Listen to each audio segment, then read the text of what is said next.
bat mitzvah. Very nice. That's great. Particularly nice because they do not have a Jewish background. My nephew and niece. Oh, okay. And they converted when they met at McAllister. Oh, how fun. They both? Yeah, sort of, yeah. So they they have this little informal cooperative shul at the university. Nice. Those are actually lovely, Yeah.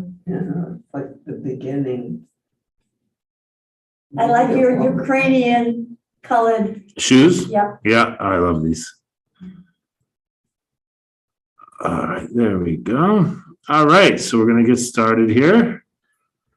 All right, let's see here. So I think we talked about this one last time, just to remind us.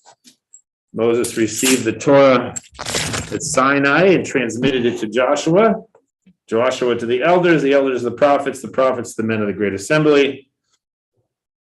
And they said three things, right? Be patient, in justice, raise up many disciples. Can you see that? A little, dull on the left side. It's really, this very clearly needs to be replaced, this one. There's Morris. Hi, Morris. Hi.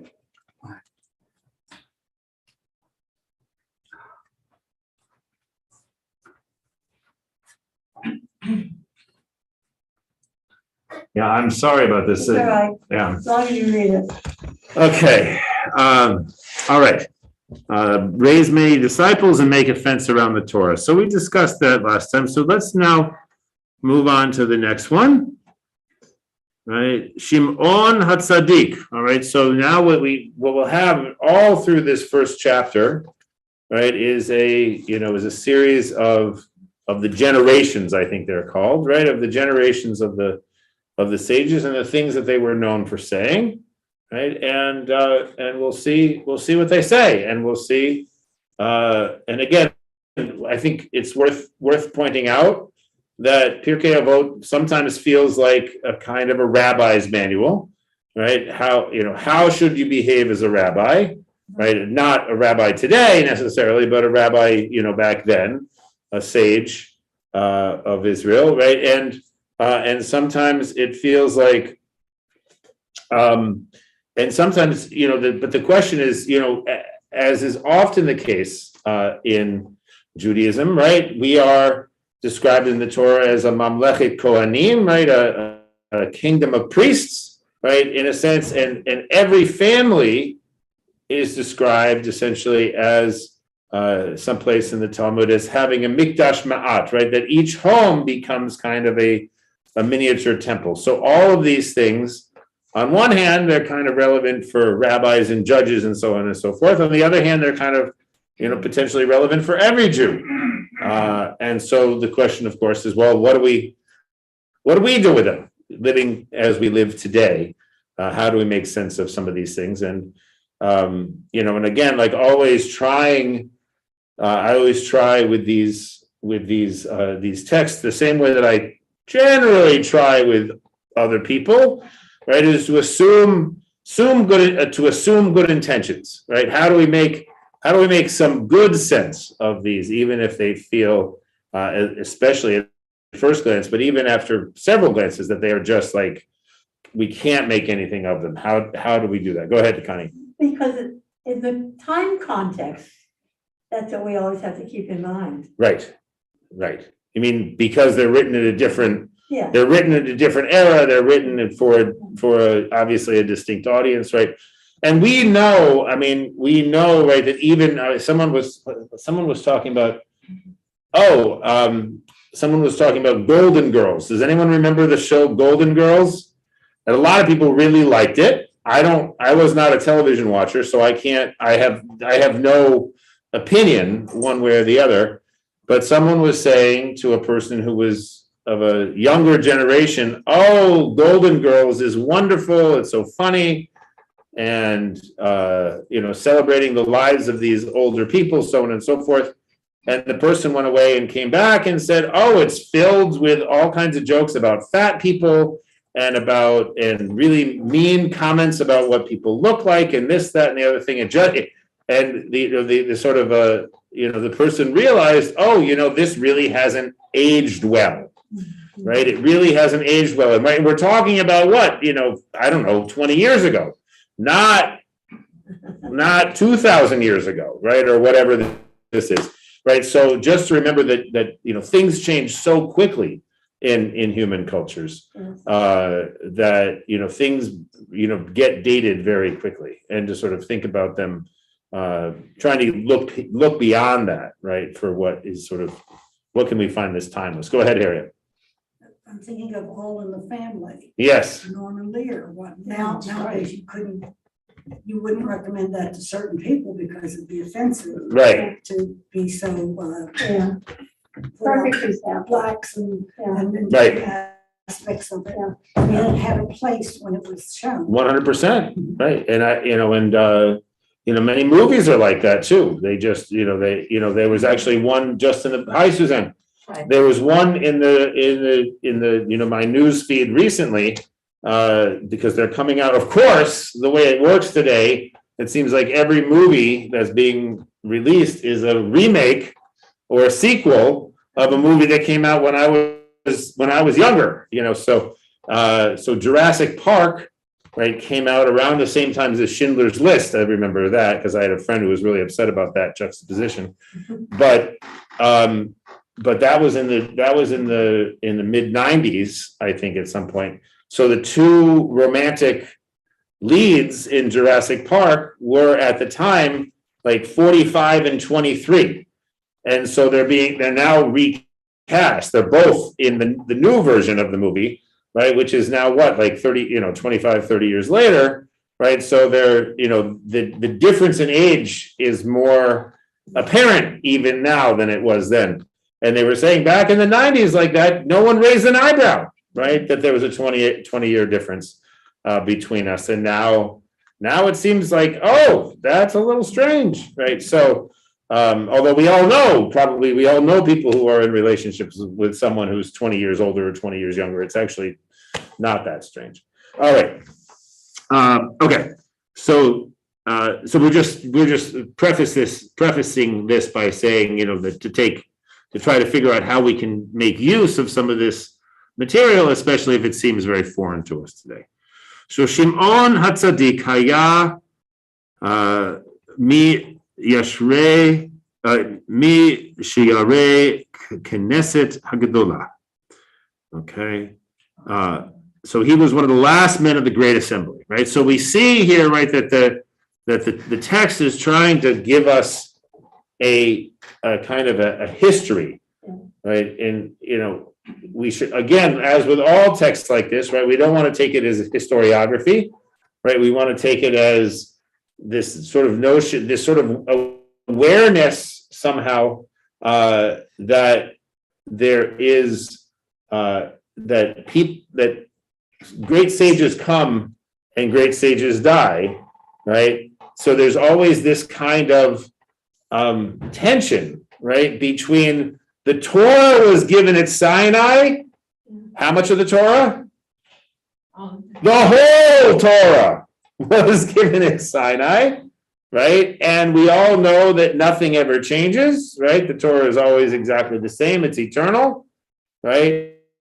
And, right, we also know that the world turns on its axis, right? And that time passes and so on and so forth. And that different sages rise up at different times. Right, so the Mishnah is obviously trying, to my mind, it's obvious, maybe it's not so obvious to other people, is obviously trying, right, to sort of account for both of these realities, right? So what's often happening, we see this in the Bible, right, and we see this in rabbinic literature as well, right? It is sort of part of the spiritual practice of holding two opposing ideas in your head at the same time. Right? That part of doing the work of spirituality, right, is to sort of recognize that we are constantly assailed by contradictions, and we need to hold those. Bless you, Suzanne. All right. So Shimon the righteous, Shimon HaTzadik, used to say, right, the world stands upon three things. There we go. Al shlosha divarim, al shlosha divarim, ha'olam omed, al shlosha divarim, al shlosha divarim, al shlosha divarim, ha'olam omed. Ala Torah, v'ala avodah, v'al gemilut chasadim. Ala Torah, v'ala avodah, v'al gemilut chasadim. All right, very good. Thank you, Connie. All right, so there are three things, right? So, and again, I think we mentioned last time, right, that there's always threes, right? There's threes upon threes upon threes. Sometimes, as in the previous Mishnah, there are three sayings associated with a particular generation, a particular person. And sometimes, is in this case, right, there's one saying, but it involves three different things. Right? So there's a sort of a tripod, so to speak, right, of how there's a tripod and three, and obviously for a stool or a table to stand, right, when it's a tripod, if it's going to be even, right, you need all three, right, to be fully engaged, right? You can't just, according to this, right, you can't just study Torah all the time, right, and never do avodah, right? You can't just do avodah all the time, and I'm using that word advisedly, like when we say avodah, what am I talking about? Right? You can't just do avodah and be a jerk to everybody around you all the time, right? And never engage in gemilut chasadim, right? There's a sort of a balancing act that needs to be done among these three things. All right, so let's talk about these three things, right? And think about sort of a little bit like the audacity of this statement, right? It's not just that, the good life stands on these things, or being a good Jew stands on these things, right? Shimon HaTzadik is saying, ha'ulam omed, right? The very existence of the world, he wants to say. That's how important this is for Shimon, right? That we really can't exist in the world unless we have these three things. But the world currently, today, right now, is existing without. Right, all right. Okay. Right, or we see, right, we see that the world appears to continue to exist despite the fact that these things seem in particular short supply, right? Or we could say that despite the fact, right, that there's so little, especially of gemilut chasadim, right, that there must be a whole layer, right, of gemilut chasadim happening all over the place that we just don't see. And so the world somehow is continuing despite the fact that there's so much cruelty, right, and so much violence happening. Go ahead, Suzanne. I'm wondering if, so yes, the world exists. I'm wondering if at some point, and maybe we won't be around, or maybe you will, but maybe we won't. There's some point where, okay, it was this much, it was okay, but now it's not okay. Right. What is the flipping point, right? Right. What is the tipping point, right? Is that guy Gladwell, Malcolm Gladwell, right? Talks about the tipping point. What's the tipping point at which, right? And it's very interesting, actually, I think you talk about the world existing, right? When we think about the world existing or not existing these days, right? We don't, in the sort of larger culture, right? I don't think we think so much about,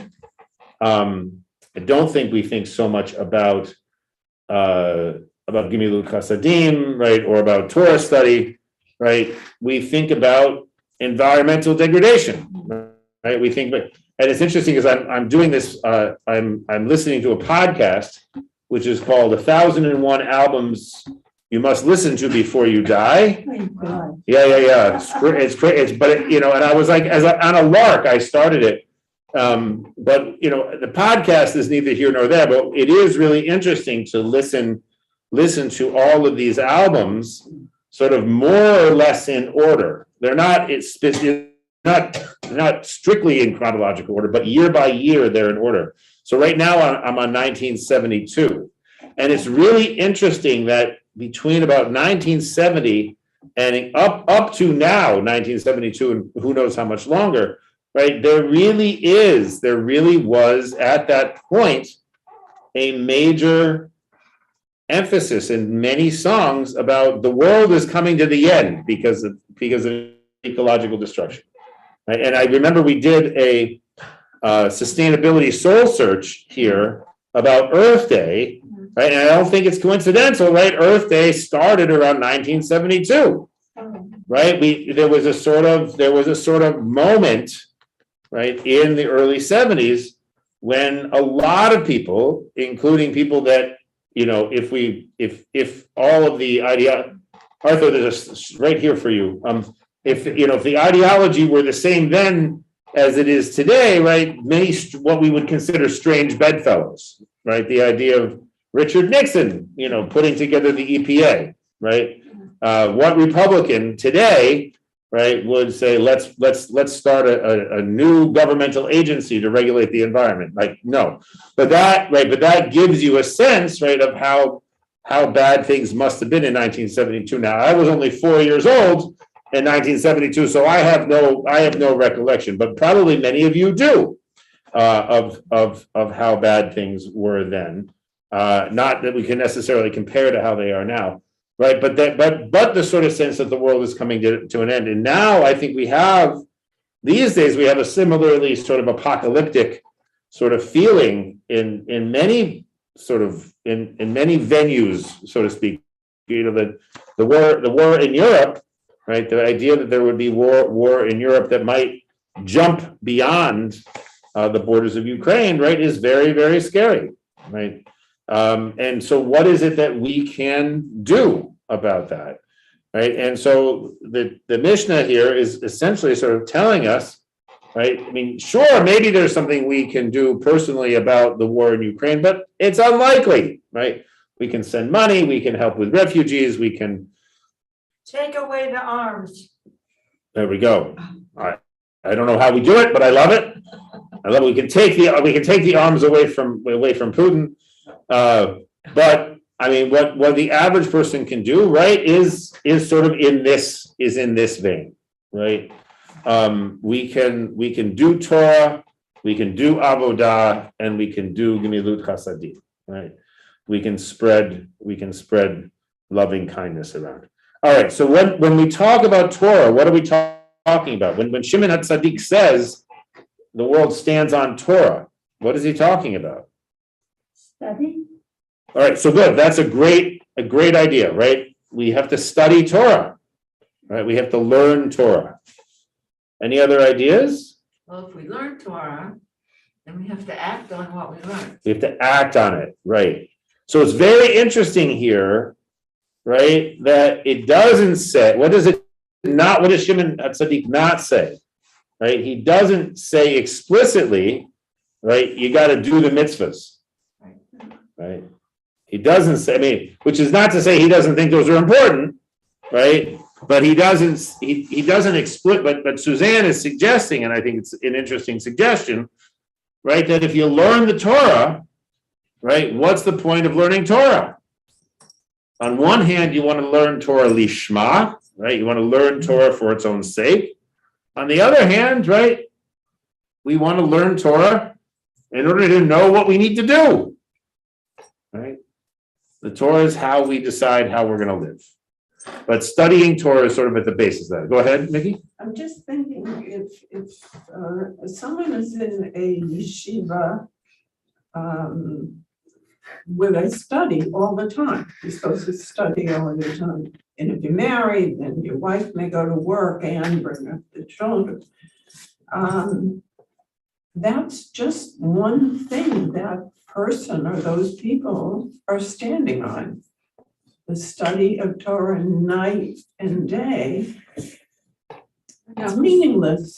They're also doing avodah.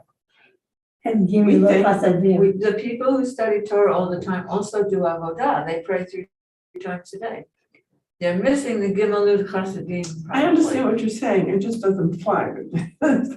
Right, all right, so this, 3 times a right, day. so, I mean, I don't think she's disputing, Suzanne, that they do pray. I just think that I think the point is that there is an overemphasis on one Right. of the legs, right? Okay. And I think that that's an important question. When do we overemphasize one leg, right, to the exclusion of the other legs, right? And then we end up with a table that looks like this, right? But the funny thing about a 3-legged table, right, is it'll always stand, right? It's just whether or not you can hold anything on top. So the opposite of what you're saying is the people who are only doing Gimelud Chasadim, Right, right? So Tikkun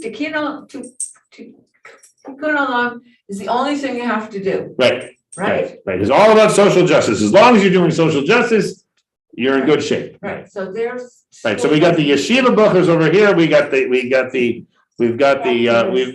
workers' circle over here, right, which raises the question right away, right, does everybody need to be completely balanced? Does each individual person or each individual community need to have a level, right, a level balanced out table? Or can we have workers' circle over here doing all the social justice, and we can have the Shiva Buchers over here doing the study, and they kind of balance each other out? I mean, I'm not saying they do or they don't. I'm just asking the question. It's the world that's Hold standing on it. There we go. Right, so you're right. You're both thinking the same way, right? So, right, now whether Shimon HaTzadik would agree with this idea or not, I don't know, right? But it's very clear in other parts of our tradition, right, that not every Jew is expected to fulfill every mitzvah, right?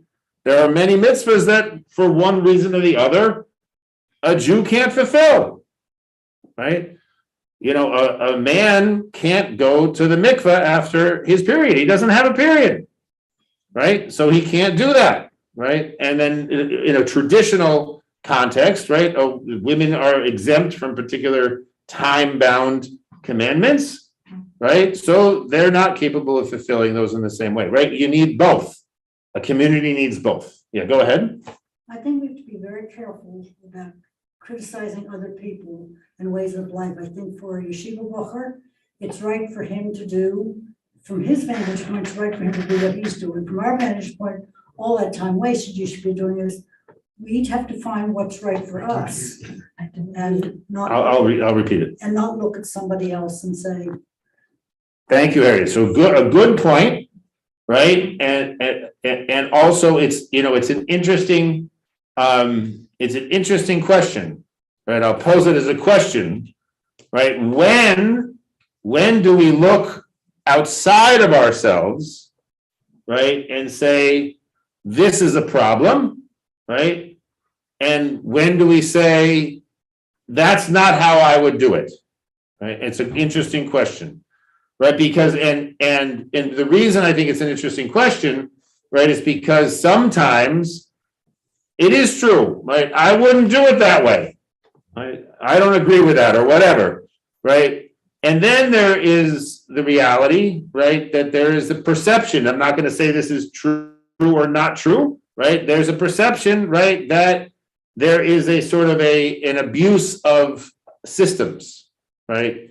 And especially in the state of Israel, right, where for a variety of reasons, the law has evolved in such a way that there's a certain benefits to studying all the time, which seems like it puts additional burdens on other parts of society.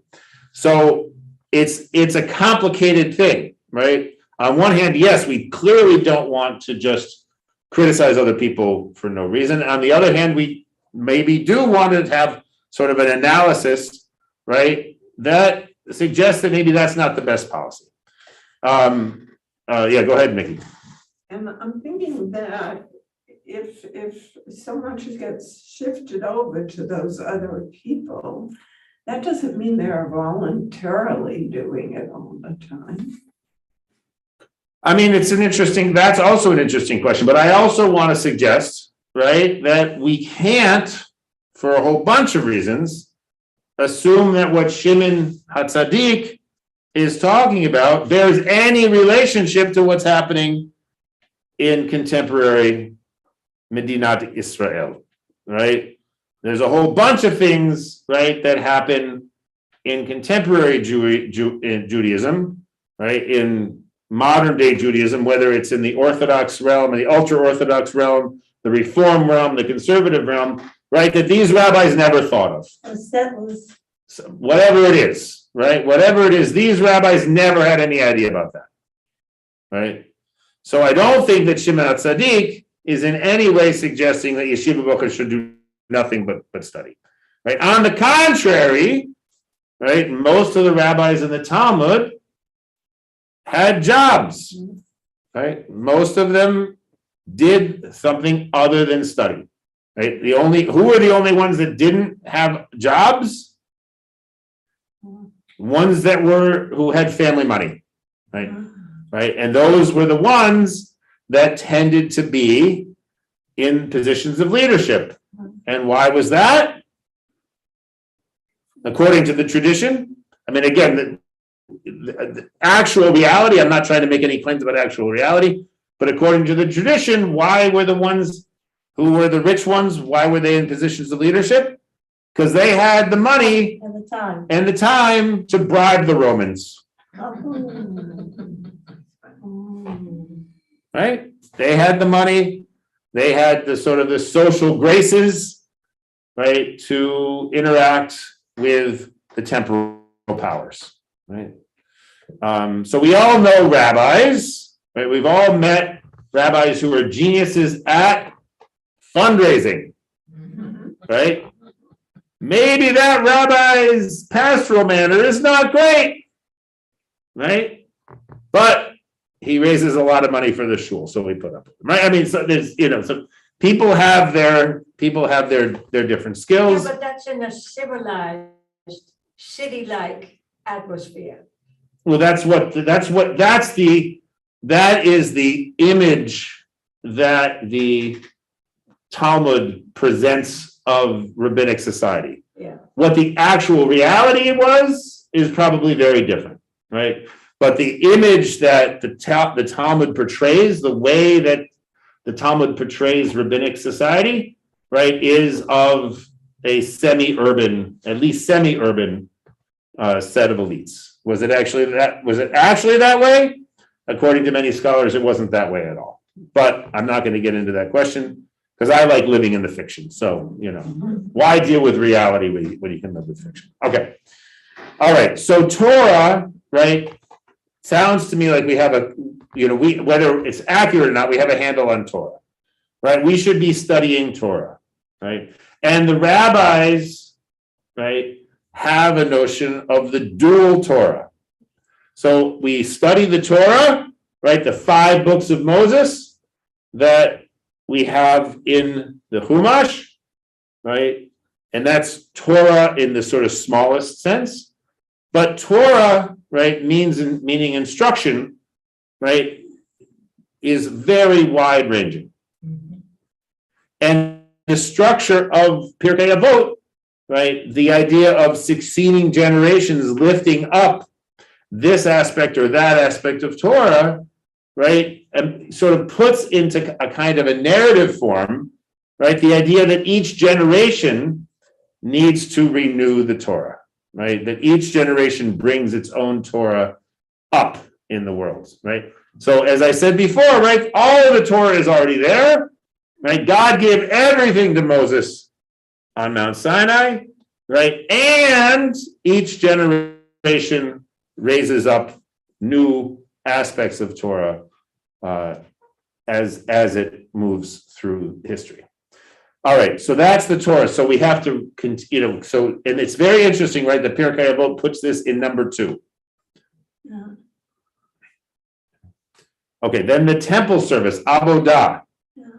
Right, so temple service. So we already had an exchange between Mickey and Suzanne, right? Saying, well, all they do is Torah, right? And Suzanne says they do Avodah also. But wait a second, it's temple service.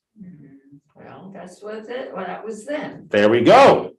This is now. Right.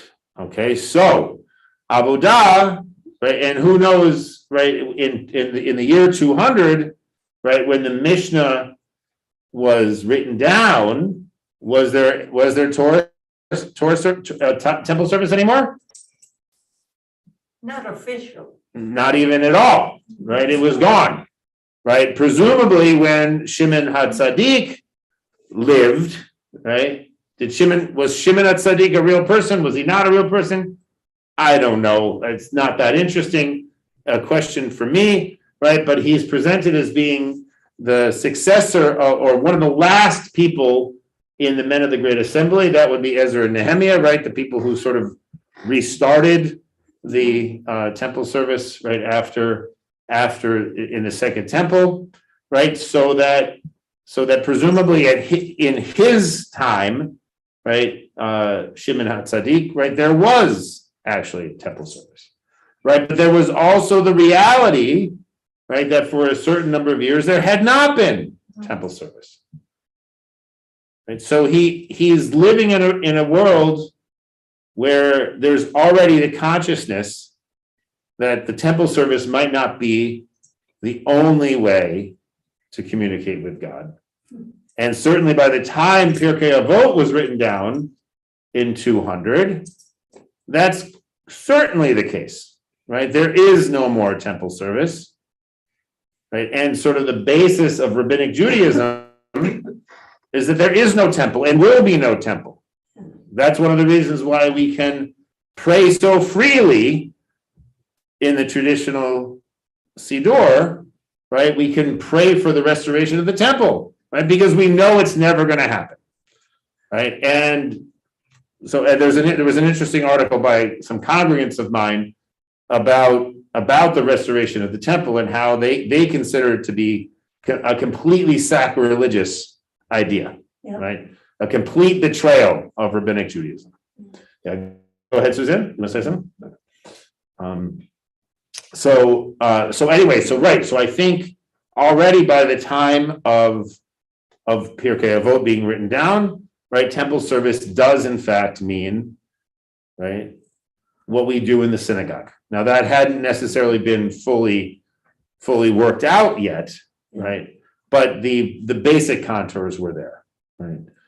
The idea that we replace the regular offerings in the temple, we replace those with particular prayers, right? That's how we now communicate with God. That's how we come close to God, and that's how we bring God into our midst, right? One of the ways that we bring God into our midst, right? Which may be, in fact, in a way that is not necessarily as clear with Torah or with Gemilut Chasadim, right? That when Shimon HaTzadik is talking about the world standing, right? Maybe that's what he has in mind, right? The world is really standing, right? Really fully alive, really existing in its fullness when we have managed to bring about the presence of God, right? When the presence of God in rabbinic parlance descends, right? The idea, right, that the presence of God is going to descend. We don't have to use that vertical metaphor if we don't want. We can find a different metaphor, right? Go ahead, Gandhi. So in his mind, are these three equal principles? Well, I don't know. I think it's a great question. Are they, and we've already had the idea, right, that they may be equal principles, but not each person or each community needs to treat them He equally. made it. Right, Otherwise, you would have a table that would be. right, exactly. off kilter. Right, and I mean, my sense, right, is that, you know, this is sort of, he's got this sort of great way of being, well, it is a global perspective, right? Olam, Right, ha'olam, right? But each person contains ha'olam, right? Each person is an entire world unto themselves, right? So for that entity, for each individual to be fully whatever, to exist in its fullness, right? Each person perhaps needs to have some sort of a balance. So we haven't gotten to the practice of acts of, No, we haven't gotten there yet. but that seems to me to encompass everything. Mm, And, it brings you closer to God yeah, without having to go into the temple, without having. to study Torah. hi, Right. oh.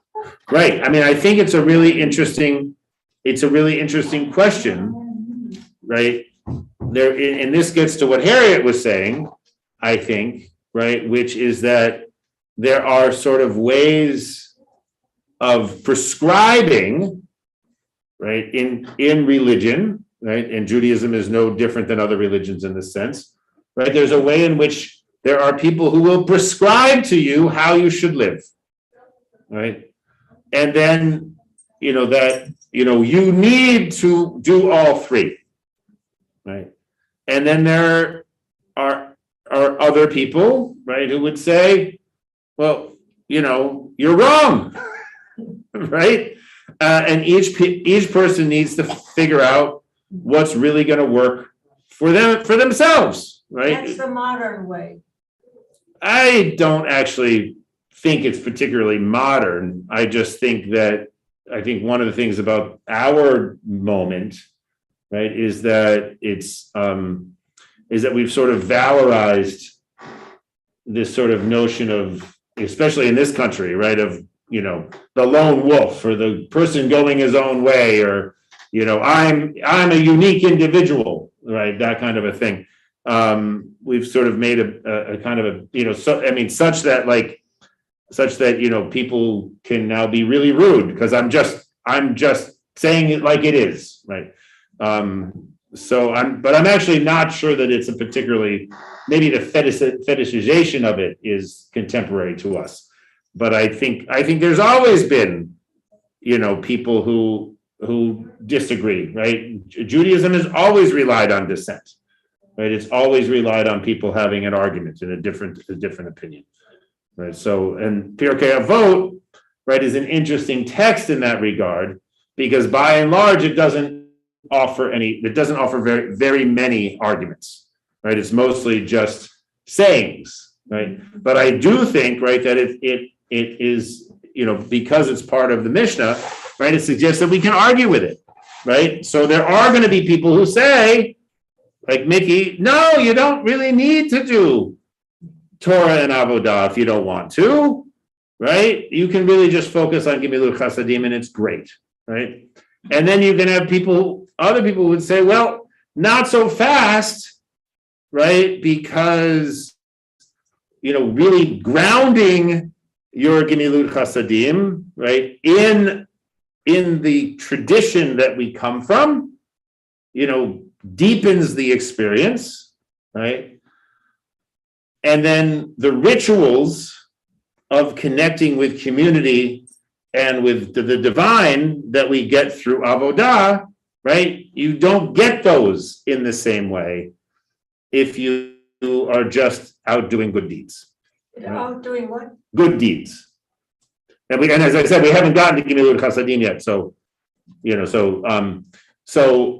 and I'm not saying that either of those perspectives is the correct one. I'm just saying that I think there's arguments to be made in either case, right? And that's interesting, actually. I think that one of the things that I've begun to notice, especially as we sort of continue to try to figure out our current post-acute, I'm not saying post-COVID anymore, but post-acute COVID, right, is that a lot of people are really feeling the sort of sense of isolation and disconnection from community, right? That for many people, even if they weren't religious, right, still received from their religious communities, right? So you weren't that religious, but you went to church anyway. You went to synagogue anyway, because that was where you connected with your community, right? And now increasingly people I don't go to church because I don't believe in God, right? And well, unfortunately, believing in God, not believing in God, right? Now you've lost all the other things that church membership brings you, right? Community, singing together, support during difficult times of your life, opportunities to support other people when they're going through difficult times in their life, right? It's not that you don't have those things without the context of a religious community. It's just those are just sort of put on a platter for you if you belong to a religious community. It was better during the war when you were moving from one place to another. Having a religion helped. Yeah. I mean, I think there's a lot of ways in which having a religion helps in general, right? But there's also a lot of ways that we didn't necessarily pay enough attention to, that religious communities can really be negative for people. And I don't think we necessarily took that seriously enough. You don't admit it. Right, right. For the good of the church, we're not going to talk about the bad stuff, right? Right. All right, so Suzanne, you had your hand up.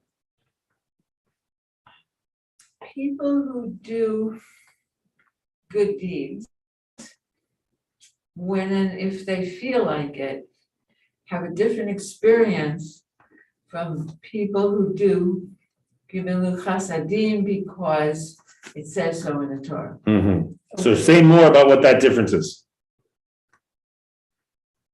In the Torah, it's a commandment and it's not a choice to do it or not to do it. So if it says to feed the hungry, you do it. Whereas the non-Torah way is, this week I'm feeling pious, so I'm going to give something to the food pantry. But people who need the food pantry need it all the time. Right. You can't rely on people's feelings. Right. So you want to rely on the rules, right? It's sort of like that's sort of one of the arguments for taxation, right? Rather than just having donations, right? Because if you don't impose, right, who's going to pay for the government if we don't all agree to pay for the government, except for the billionaires? They don't have to pay. They're exempt. Right. So, and that is a really interesting question, right? Gimilut chasadim, right, is often translated, right, as acts of loving kindness, right, or good deeds, right? But very interesting here, right? This translation, whether we agree with it or not, right? This translation says acts of piety, right? Acts, so we're if we're going to do something nice for someone else, why are we doing it? Because we're being pious, right? Because we're sort of obeying the demands of either our community or our deity, right? The God wants us to. Or what's inside us. Right. Well, for many people, how do we understand God? Right. It's our deepest conscience, right? Our deepest selves, right? Our truest self, right? Is sort of how we can sort of when we talk to God, right? Very often we're talking to our innermost self, right? For some people, other people, obviously, God is something separate, right? So different people have different ways of thinking about theology. All right. So, but I think altogether, right? These three things, right, are sort of the three of the ways, right, that we act Jewishly in the world. Religiously. Well, I mean, not necessarily. I mean, it is interesting, right? Because the issue of like worker circle is an interesting one, right? They're not religious, right? But they're very committed to being Jewish and doing social justice. So do they fit into this Yes. this structure or not, right? I think if presenting them the way I present them, which is this is me presenting them and not them presenting themselves, let's be honest, right?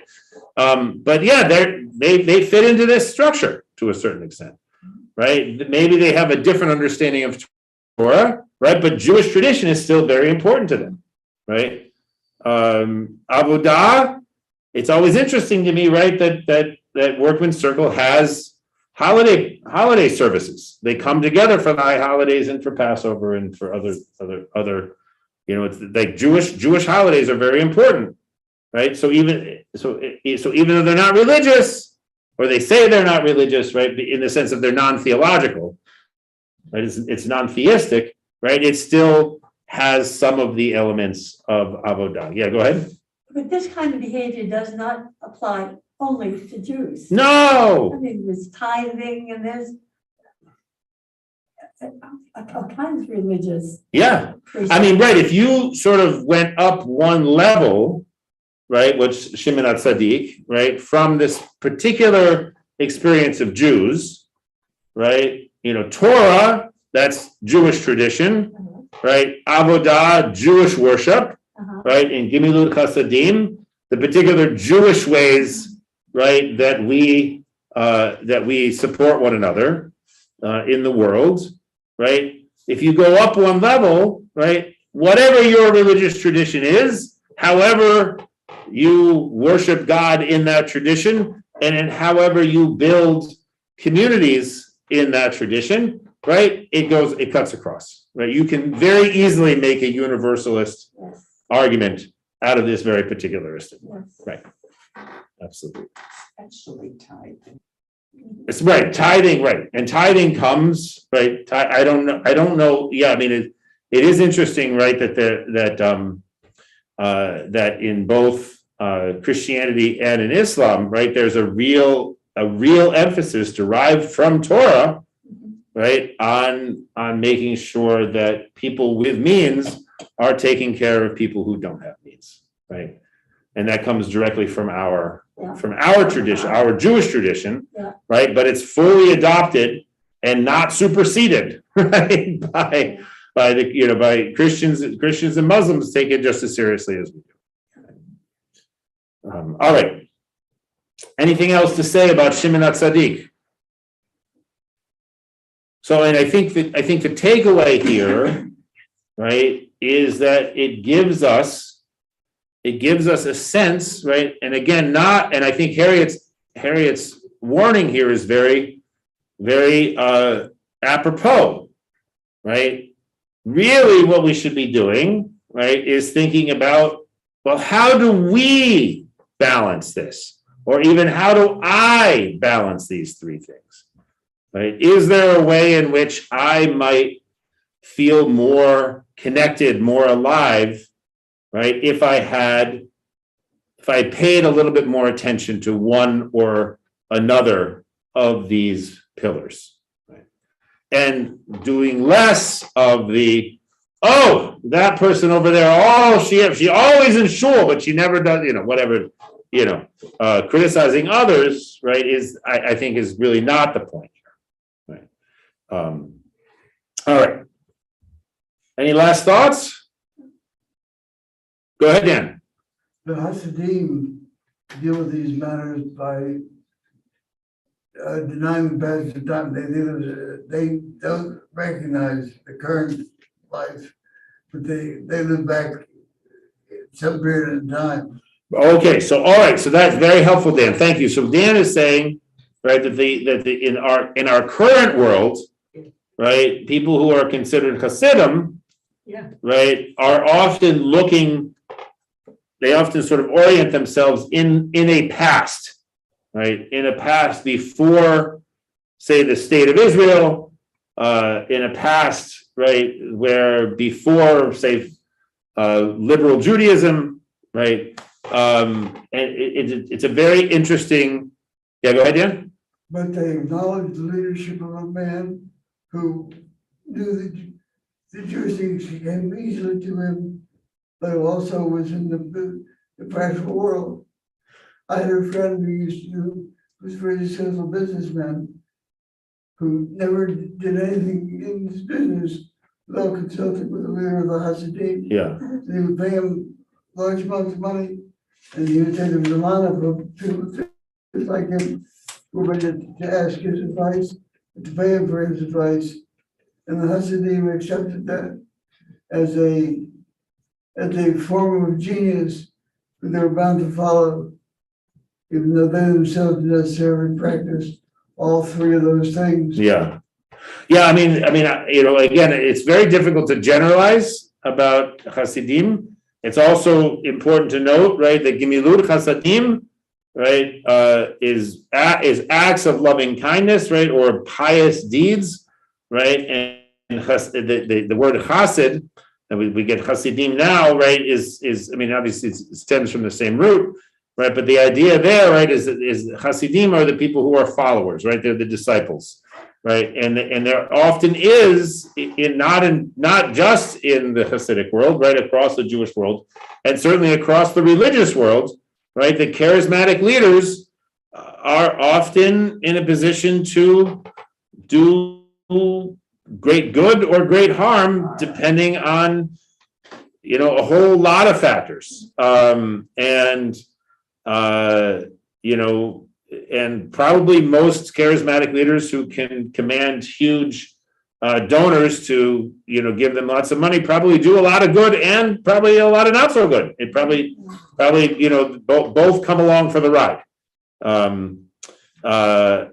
the thing I think about, I think the point you were making, Dan, about sort of living in a particular kind of a past, right, is that it tends to be kind of an idealized past, right? And it tends to be very, very dependent, right? That idealized past tends to be very dependent on the contemporary world, right? It relies on the contemporary world as a foil, right? We are not like this, right? Orthodox Judaism as a movement only emerged when the Reform movement came along, right? Before that, they were just Jews, right? They were Jews. There were more pious Jews. There were less pious, right? But as soon as there was a Reform movement, certain Jews were like, well, those are the reformers, and we are not, right? And what are we going to call ourselves? Orthodox, right? And so in various Hasidic movements work in a similar way. Yeah, go ahead. So Shimon HaTzadik, I'm sort of fascinated by what makes you a tzaddik. Yes, right, nice. Does that mean that Shimon has done that or done all three? And the other thing is I have a general question about, well, like if you go to the cemetery, some of them say so-and-so HaTzadik. Well, what made him or her HaTzadik? Yeah, your last question, I don't know who is empowered to give someone that honorific. I think the family. Yeah, maybe the family, but I mean, it seems to me that Shimon HaTzadik probably did not. It would be surprising to me if Shimon himself named himself HaTzadik. That's good. Right? Given the emphasis in our tradition on modesty, he might have thought of himself as HaTzadik, but he probably would be afraid to say it, right? And it is really interesting. One of the major themes of the Talmud, right, has to do with arrogance, right, and being bullies, right, and rabbinic leaders behaving badly, right, because they feel like they're not getting, the proper respect that they should be getting. So they say, I'm a tzaddik. Well, some people might, right? Some people might, right? But I do think your question is a good one. I don't have an answer for it particularly.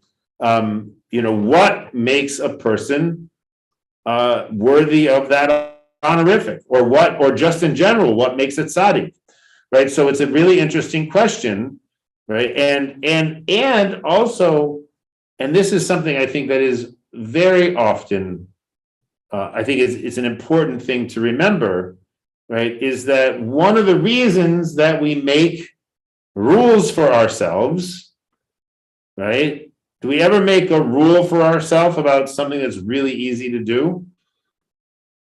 No. Right?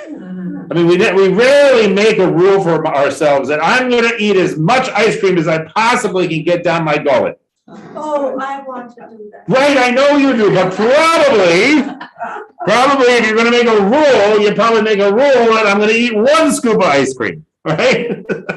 And I'm not going to eat the entire, half-gallon bucket of it, right? So I mean, Connie, you're looking skeptical, or maybe you will just eat some. A pint, I could sit with a pint. A pint.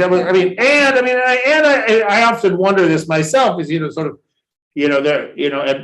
what point in our lives, right, do we say, like, I've lived with restraint, right, and limitation for X number of years, and I'm ready to not do that anymore, right? But that's another question. But the point I'm trying to make here, right, is that when we make rules, right, when he says this is what you should do, I don't think that Shimon HaTzadik is saying, well, I did this perfectly, and so it's an easy process, so just do it, right? My guess, right, is that Shimon, and by extension the tradition that's conveying this tradition, is saying this is a challenge, right? This is hard, right? The world stands on 3 things, right? Torah, Avodah, and Gemilut Chasadim, and none of them is that easy to do,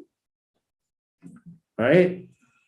Studying Torah, right? It takes a lot of time. It takes effort, right? It helps if you can learn Hebrew. It helps if you can learn Aramaic. Right, it helps if you can learn the whole Torah, so that when you're reading the Torah, you can know what people are responding. I was reading actually today. I was reading a Russian poet. His name is Yevtushenko. I was reading it in English, but I noticed the sort of Russian poet tendency to make references to all the other Russian poets. Yeah. Right, and so it's very much easier to read Russian poetry if you've already read all of Russian poetry, right? And that's the way it is with the Torah. It's much easier to read the Torah if you've already read the whole Torah, right? So it's not easy, right? And everybody here probably has, at some point in some way, experienced the challenges of trying to pray, right? And to really feel like you're connected in prayer, right? It takes a lot of time and a lot of energy and a lot of, right? And doing pious deeds is not always so simple, right? As Suzanne was saying, right? Sometimes you don't feel like it, right? I don't really feel like giving food to the food pantry this week. So, that person who might starve because of it, too bad, right? Well, I mean, and I'm not saying that you actually would say that, right? But there's an implied, right? This is too hard for me. I can't do it. And so I'm going to let someone else do it, right? And so I think that Shimon HaTzadik, right, is not suggesting, I can't imagine, let's just say I hope he's not suggesting that, oh, I've done this and I know that this is the way to live, right? More likely he's saying, I strive to do this, right? And when on those rare occasions when I feel like I'm truly in balance, I notice, right, that I've got these 3 things going at once. That's good. And if we all did that, think about how nice it would be. how the olam would reflect. Right, exactly. Right, and our olam would be in a very different place, right? If we could all find our own appropriate balance, right, of these three kinds of things. Right. That's really very Discouraging. Yeah. It's lovely and it's discouraging. I love it. And they said it at exactly the same time.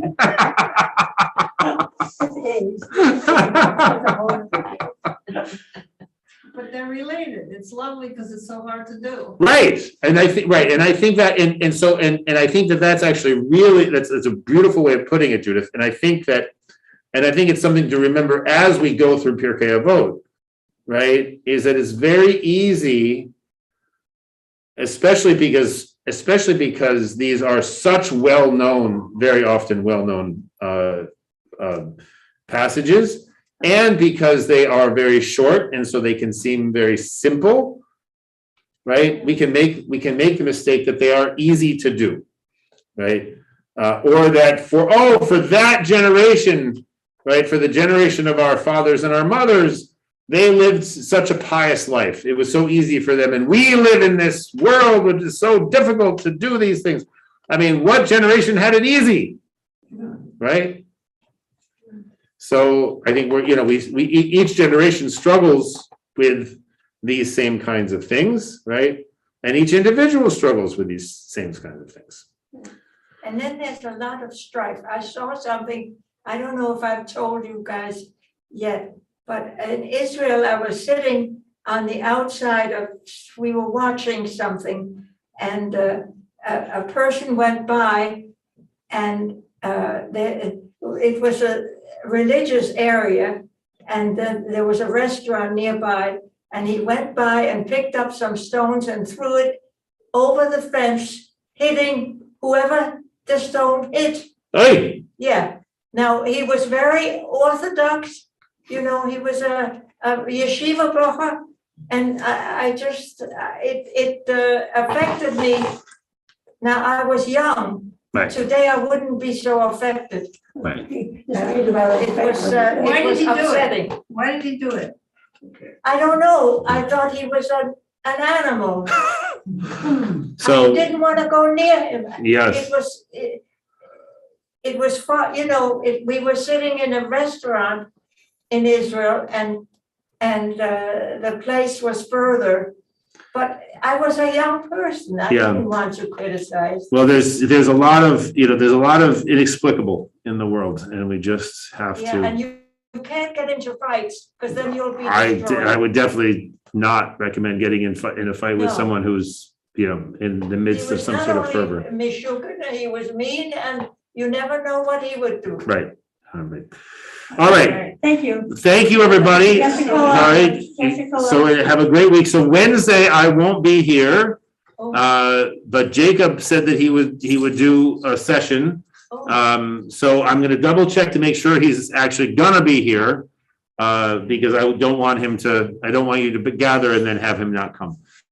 So I will double check, and try to publicize it one way or the other. All right. Okay, thank you. Thank you, everybody. Thank you. It's nice.